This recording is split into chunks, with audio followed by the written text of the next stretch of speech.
Alors je suis venue d'abord au Salon de l'Agriculture aujourd'hui pour soutenir nos agriculteurs. J'ai fait un t-shirt, il se paierait hier au soir. Et puis surtout aussi pour Jordan, je savais qu'il venait aujourd'hui au salon parce que je suis partisane du RN, donc j'ai reçu un mail comme quoi il venait au salon aujourd'hui. Donc je suis venue pour le soutenir, lui dire que nous étions là aussi pour lui et puis pour soutenir aussi nos agriculteurs. Alors déjà son milieu.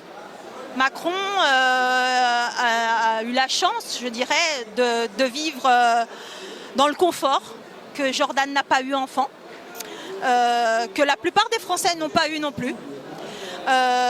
Il n'est pas visé que sur l'argent, il est aussi visé sur les besoins des Français.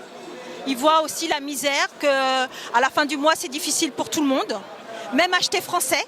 Parce qu'on veut bien soutenir nos agriculteurs, mais malheureusement, quand on voit le prix de l'inflation au niveau de l'alimentation, il est très difficile aussi parfois de pouvoir manger français.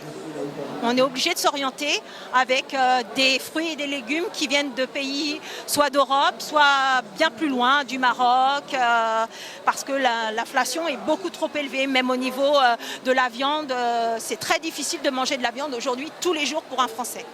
Malheureusement, le prix est beaucoup plus bas. Donc moi, je suis pour soutenir l'agriculture française. J'essaye d'en acheter au maximum. Mais malheureusement, avec les salaires qu'on a aujourd'hui, les taxes qu'on a aujourd'hui, il est très difficile de manger français. Non, je sais qu'elle vient mercredi, Marine. Donc je serai là aussi mercredi pour la soutenir. Avec un t-shirt, avec Marine dans le dos.